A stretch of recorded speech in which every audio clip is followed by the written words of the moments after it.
Daddy Raygun presents My Dad Reviews a Game. Every week we ask you to ask your dad to review one of your favorite video games. Today's review comes from Will Howard's father in Huntington Lake, California. Mr. Howard, take it away. Hello, I'm Will's father and I'm reviewing one of his video games. Lately, I've been playing with my son sword dueling games whose titles appear to have extra consonants at the end. First it was Samurai Gun, and now Nidhogg. It's Nidhogg, I think. Just say it like you know how to pronounce it. That's what my father told me. I don't know what Nidhogg means, but the game is a charmingly weird little indie fencing extravaganza with giant worms. What could go wrong? There is no backstory to why you are fighting an endless stream of neon-colored clones of yourself, so I made my own. My own interpretation is that a king organized this sprawling fencing tournament, but instead of a medal or a trophy, the winner is sacrificed to the giant worm, Nidhogg, who is the god of the soil, and thus needs to be satisfied in order for the earth to yield another bountiful harvest. But that's just me. Nidhogg isn't about a story, it's just an exquisitely designed, tension-filled, side-scrolling duel to the death.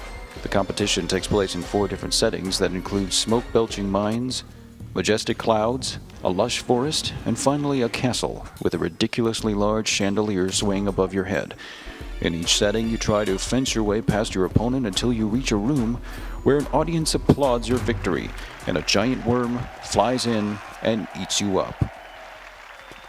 Seriously, there is a giant worm. Just download the game on Steam and you'll see what I mean.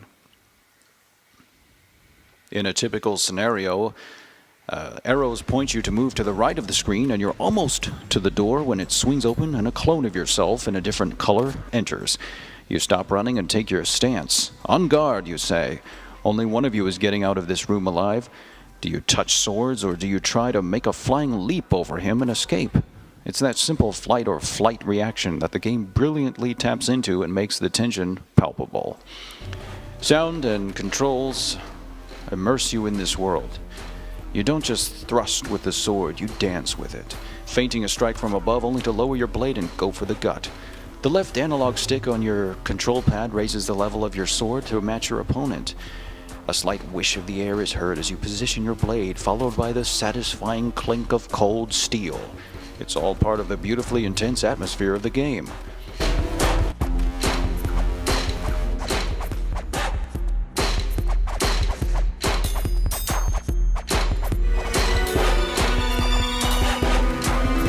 The characters are all identical but come in an array of different colors.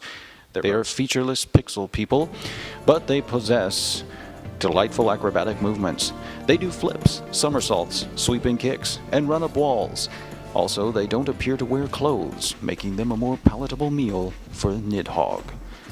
In single-player mode, your character is yellow, and the game is won by advancing through each of the 4 stages, defeating the 16 challengers whose skills improve the further along you get. Basically, your opponents get faster. It's fair to say there's a lack of variety here. There's basically the same guy with the same weapon and the same moves over and over again. He just comes back with quicker reflexes. About halfway through the slaughtering the entire lineup, you're definitely concentrating, maybe with your tongue poking slightly out of the side of your mouth. Single player gets repetitive. So this game is really for 2 friends, or for father and son who want to go head to head. If you like simple fighting games with airtight controls and great mechanics, then just buy it. You and your friend or son or daughter or cousin or man you just met in a bar will have a blast chasing each other through these eerie worlds, gouging one another with swords and laughing all along. Bonus, great death cries. Nidhogg also stays with you after you play it. It's the kind of game that demands pondering and meditating on. I woke up today thinking it's obviously about the absurdity of racism in the face of our own death.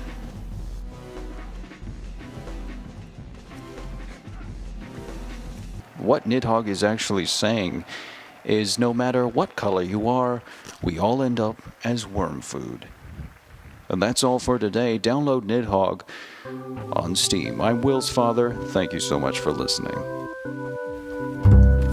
You've been listening to My Dad Reviews a Game, brought to you by the Game Boys and Dads Foundation, eager to promote father and son bonding through video games.